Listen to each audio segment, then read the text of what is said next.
Vamos a distribuir la meditación esta noche en 3 puntos. Como siempre, vamos a tener la sección como un punto, la siguiente sección como otro punto, y como vamos a ver 3 secciones, pues vamos a ver hoy 3 puntos. El primer punto lo titulamos Una misericordia fiel. Bueno, el segundo punto, un fiel perseguido. Y tercero, la palabra perfectamente fiel. Bueno, primer punto, una misericordia fiel. Vamos desde los versos 73 hasta el verso 80. En esta sección, como acabamos de leer, presenta un paralelo entre aquellos que temen a Dios y aquellos que no temen. Vamos a mirar los temerosos de Dios y vamos a mirar a los otros bajo la expresión de soberbios. Bueno, verso 73 dice: tus manos me hicieron y me formaron. Bueno, el salmista vuelve su mirada a su propia creación. Anote esta cita bíblica, Job 10:8. Bueno, es la primera vez en todo el Salmo 119 que hace referencia a un hecho distinto, que en este caso es la creación. De todas formas, él continúa reconociendo la intervención de Dios, la cual es necesaria para que uno pueda entender los mandamientos y también para que uno pueda aprendérselos. Mira el 73, dice: hazme entender y aprenderé tus mandamientos. Es una petición que hace el salmista. Miremos el verso 66. Recordemos: enséñame buen sentido y conocimiento. Esta petición ha sido reiterada, demostrando que él cree que él no puede entender la Biblia solo. Necesita la iluminación, lo que nosotros llamamos la iluminación del Espíritu Santo, para poder entender la palabra escrita. Bueno, versículo 74. Los que te temen me verán y se alegrarán, porque en tu palabra he esperado. Hermoso. Aquellos que temen al mismo Dios se alegran al ver a su amigo que espera en la palabra. Debemos sentir gozo cuando encontramos creyentes en la fe que esperan en la palabra. Deben ser un motivo de inspiración para realizar nuestra propia fe. Debe ser un motivo de alegría para gozarnos de que el Señor es conocido. No podemos albergar envidia en nuestro corazón cuando un hermano prospera o cuando lo vemos progresar en su crecimiento espiritual.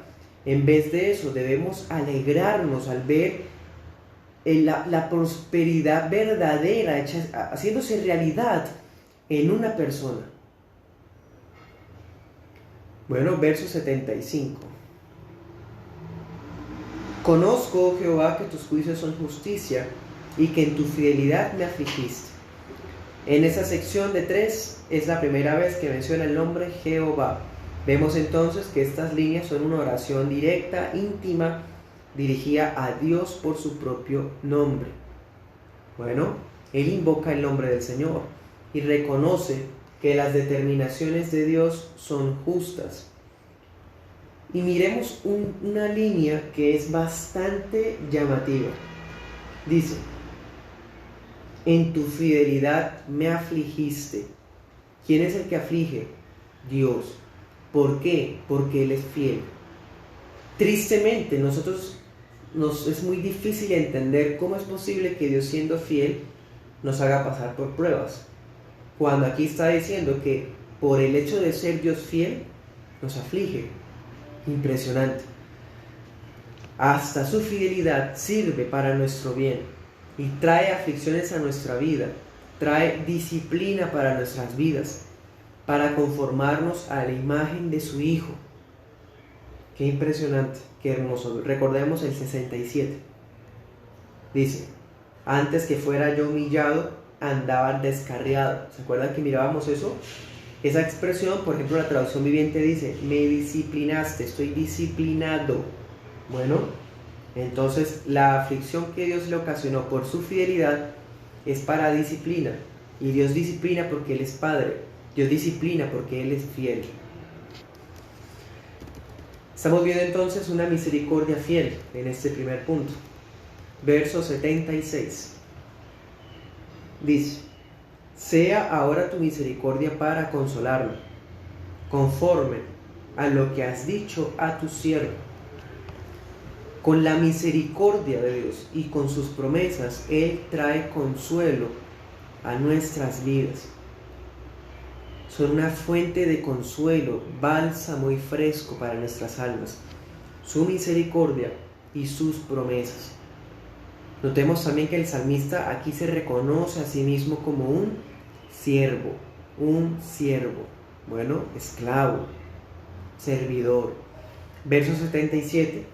Venga a mí tus misericordias para que viva, porque tu ley es mi deleite. Con la tierna misericordia de Dios es que podemos ser reanimados. Somos reanimados por la tierna misericordia de Dios. Y entonces la ley de Dios se convierte en nuestro deleite. ¿Saben qué es deleite? Deleite es un gusto, un placer, una degustación. Es encontrar delicioso algo. ¿Es Dios su deleite? Es como si Él dijera: Señor, como yo he podido ser fiel, por tu gracia he podido obedecerte, la ley tuya ha sido mi deleite, entonces ten misericordia de mí. Recordamos un caso en la Biblia, Ezequías.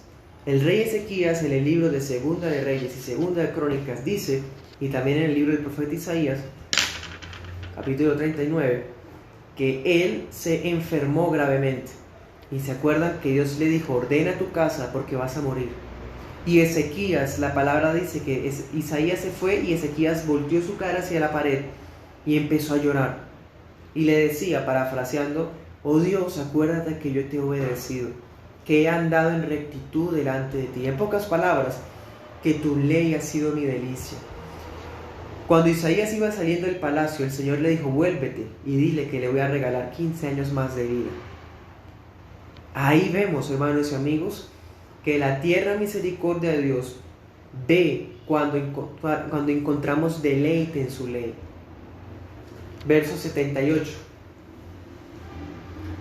Sean avergonzados los soberbios, porque con mentira me han calumniado, pero yo meditaré en tus preceptos. Nuevamente el salmista menciona a sus oponentes. Este salmo parecía muy tranquilo, parecía un salmo de solo poesía para la escritura, y de hecho sigue siendo el tema principal.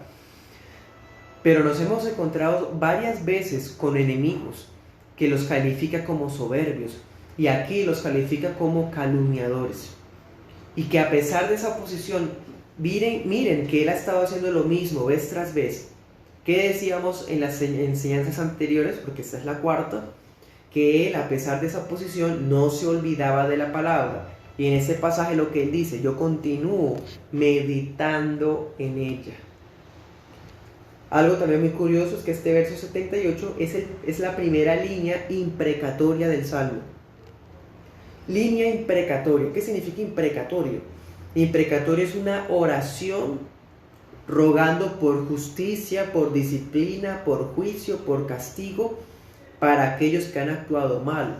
Aquí el salmista está haciendo una oración imprecatoria. Es la primera vez que la hace dentro del Salmo. Pide a Dios que avergüence a los soberbios. Y a pesar de eso, él continúa meditando en la palabra. Estas personas han mentido contra él, y a pesar de eso él no está pensando de que, ¿qué estarán diciendo? ¿Por qué dijeron eso? ¿Cómo se les ocurre haber dicho eso de mí? Él no está ocupado en eso, él está concentrado en la palabra. Bueno, recordemos, 69. Contra mí forjaron mentira los soberbios. Bueno, entonces vemos que el salmista está pasando por una situación de calumnias, de chismes, de oposición, de habladurías. Bueno, sigamos. Verso 79. Vuélvanse a mí los que te temen y conocen tus testimonios. Vuélvanse a mí, o sea, pareciera como si estuvieran apartándose, pero no, él los invita a los creyentes a que se unan a él. ¿Teme usted a Dios? ¿Conoce usted a Dios? Esas son las características principales de aquellos que están unidos a Cristo. Aquellos que estamos en Cristo, unidos a Cristo y por consiguiente unidos a la iglesia. porque la iglesia es el cuerpo de Cristo y somos miembros los unos de los otros. Bueno, verso 63, recordemos. Compañero soy yo de todos los que te temen. ¿Quiénes son esos amigos? ¿Quiénes son sus compañeros? Mire qué clase de personas se rodea, porque deja ver su condición espiritual. Versículo 80. Sea mi corazón íntegro en tus estatutos, para que no sea yo avergonzado.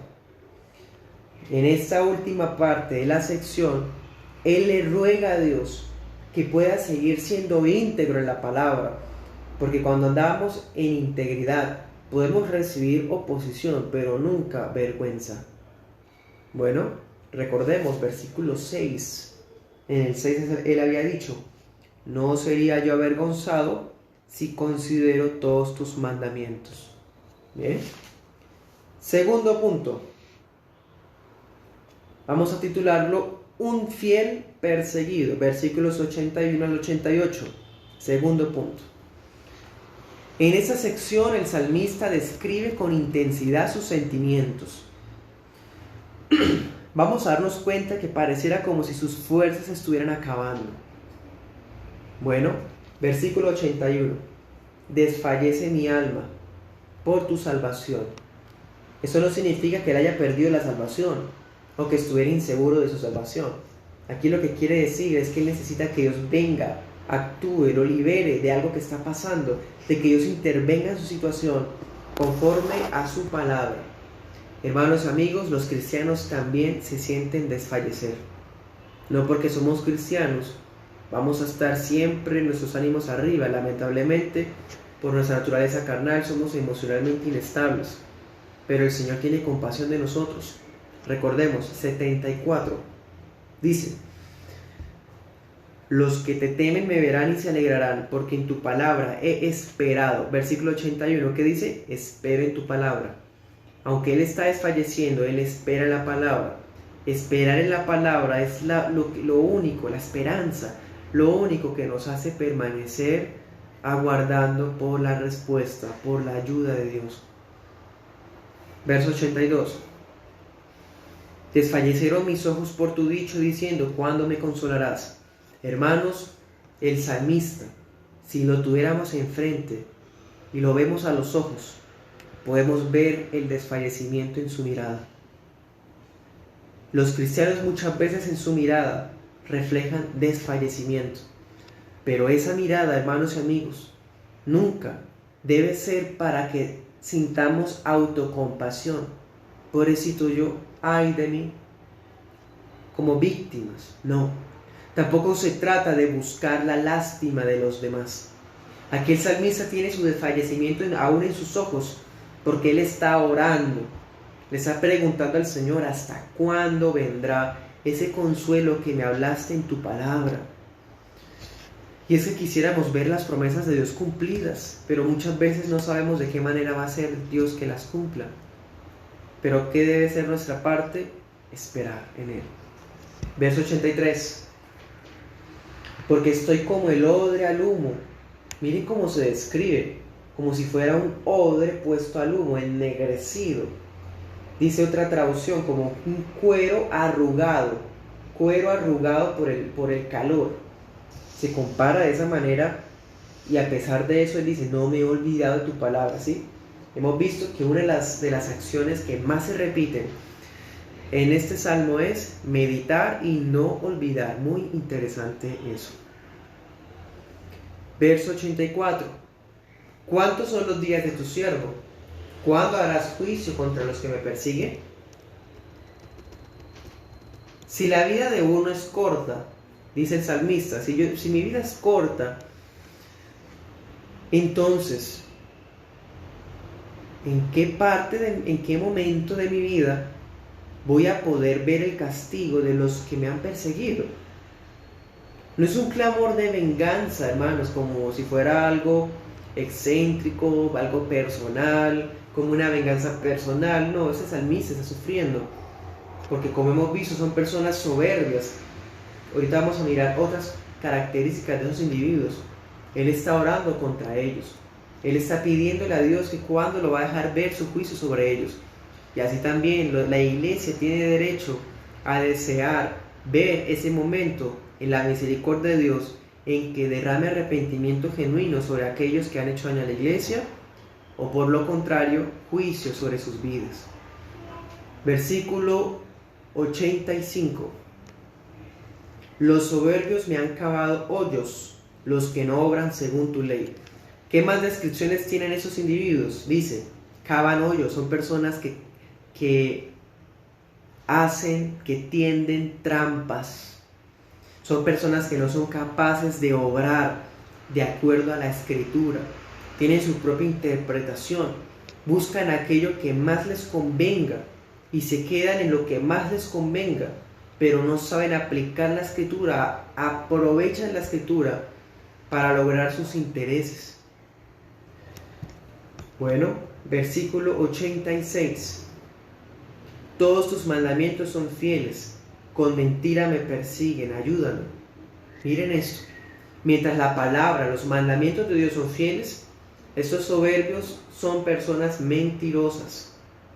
Bueno, los mandamientos de Dios son confiables, por eso podemos pedir ayuda a Él. Y con mentiras lo estaban persiguiendo, como si no hubiera, o más bien, no había una justa causa contra Él. Solo eran pretextos. Recordemos un pasaje, versículo 78 que acabamos de leer. Decía, sean avergonzados los soberbios porque con mentira me han calumniado. Vemos que en esta sección la característica principal de los soberbios es la mentira. Bueno, voy a tratar de ir un poquito más rápido, hermanos. Espero su comprensión. Versículo 87 dice, casi me han consumido en la tierra, mas no me he olvidado de tus preceptos. Vivifícame conforme a tu misericordia y guardaré los mandamientos de tu boca. Lo han atacado tanto esta salmista que ella se siente por el suelo y aún así no ha dejado los mandamientos. ¿Cuántas veces encontramos personas que dicen que se fueron de la iglesia, que se apartaron de los caminos porque vieron mal testimonio o porque alguien les fue tropiezo, porque alguien lo atacó, porque lo persiguieron? Hermanos, estamos en una cultura tan sensible, tan pusilánime, tan de muchas maneras afeminada, que no son capaces de ser firmes y tener carácter, de seguir adelante a pesar de asuntos tan triviales como miradas, como comentarios y como pensamientos y conflictos. Qué triste es que ahora en las iglesias se ve esas situaciones, qué lamentable. Pues vemos el salmista, aunque fue atacado, aunque estuvo casi por el suelo, nunca abandonó los mandamientos. La misericordia de Dios nos renueva. La misericordia nos da vida, nos da la vida. ¿Para qué? Para que obedezcamos la palabra. Si Dios nos da vida es para obedecer. No nos pase como los leprosos que fueron sanados y se fueron y solo regresó uno. Muchas veces Dios sana a personas y esas personas cuando están enfermas le prometen a Dios toda su vida en servicio y no, se vuelven al mundo a servir a sus propias pasiones. Tercer punto y último, la palabra perfectamente fiel. Versículo 89 al 96. Para siempre, oh Jehová, tu palabra permanece en los cielos, de generación en generación es tu fidelidad. Tú afirmaste la tierra y permanece. Esa sección nos enseña que todas las cosas son pasajeras, pero hay una cosa que es eternamente permanente, si me permite la expresión. Es una cosa que es eternamente permanente, que es digna de confianza. Versículo 89, la palabra permanece. Y el salmista aquí vuelve a mencionar el nombre santo de Dios, porque no es la palabra de cualquier Dios, es la palabra del Dios de señores y Dios de dioses, las santas escrituras. Su fidelidad también permanece para siempre. Así como su palabra permanece, su fidelidad también. Él es fiel a su palabra. Una prueba de esto, de que Dios es fiel, es la estabilidad del cosmos. Miremos alrededor, cómo todo funciona tan perfecto. Las leyes de la física, las leyes de tantas cosas, hermanos y amigos. Me quedo corto. Física, química, las matemáticas, la biología y todas estas cosas que demuestran un orden exacto y perfecto. demuestra que Dios es fiel a su palabra. Versículos 91-92. Por tu ordenación permanecen hasta hoy, porque todas las cosas te sirven. Si tu ley no hubiera sido mi deleite, ya en mi aflicción habría perecido. La palabra permanece, y por la palabra todas las cosas también permanecen. Dios sostiene todas las cosas con la palabra de su poder. Hebreos del 1 al 2. ¿Quién es la palabra de Dios? Es Cristo. Este versículo nos está mostrando a Cristo. Cristo, el Todopoderoso, es quien sostiene todo el universo, que con su palabra creó todas las cosas y con esa misma palabra omnipotente las sostiene. Al cumplir las leyes de la naturaleza, la creación, al cumplir cada cosa su función, vemos que la creación le sirve a Dios. Y del mismo modo, entonces, las ordenanzas del Señor siguen siendo verdad por todas las generaciones. La ley de Dios nunca caduca, nunca es arcaica, todo está al servicio de sus planes. Anota esta cita, Salmo 104:4. Mientras nos deleitemos en Dios, las aflicciones no nos destruirán. La palabra de Dios es la única fuente verdadera de alegría en medio del sufrimiento. Versículo 93-94 dice: nunca jamás me olvidaré de tus preceptos, porque con ellos me has vivificado. Tuyo soy yo, sálvame, porque he buscado tus preceptos. El salmista hace un compromiso de no olvidar la palabra, porque es por medio de la palabra que él ha sido vivificado. Él declara que pertenece a Dios, o en otras palabras, Dios lo reconoce a él como su propiedad. 1 Timoteo, la palabra nos dice: Dios conoce a los que son suyos, y por lo tanto a esos que son suyos los va a salvar. Bueno, versículos 95 al 96. Los impíos me han aguardado para destruirme, mas yo consideraré tus testimonios. A toda perfección he visto fin, amplio sobremanera es tu mandamiento. Amén. Versículos 95-96. Los impíos los siguen acechando como escondidos en las puertas, en las calles, esperando que él dé pie para caerle encima, diríamos por acá. Pero a pesar de eso, él sigue considerando los testimonios de Dios, concentrado en la palabra. Las cosas, y por último, este versículo es impresionante, porque las cosas más perfectamente elaboradas del universo tienen límite. Ojo con esto. El universo tiene espacio, tiempo y materia, pero todo tiene un límite de espacio, de tiempo y de materia. La estrella más grande que puede existir tiene una densidad determinada, o sea, tiene una densidad hasta un momento en donde ya no hay más, hasta ahí llegó. El paisaje más bello que puede existir en nuestro mundo tiene una frontera donde se acabó el paisaje. La galaxia más excelsa tiene su nivel máximo de luz. Llega un punto en donde ya no puede brillar más. Las cosas más bellas de la vida tienen un final. Pero el salmista dice: oh Dios, le he encontrado final a todo. He encontrado fronteras, he encontrado límites. He encontrado palabras para describirlas. Pero tu palabra es tan hermosa de manera ilimitada. Tu palabra es ilimitadamente hermosa, es ilimitadamente excelsa. La palabra de Dios no tiene fronteras. La palabra de Dios no tiene límites. Sus mandamientos son amplios. También significa que se extienden a todas las áreas de nuestra vida. Todo lo que podamos imaginar está ya cubierto por la palabra. Dios es insondable, inescrutable, y la palabra de Dios es viva y eficaz, más cortante que toda espada de doble filo, que penetra hasta partir el alma, los tuétanos, discierne las intenciones del corazón. Amén.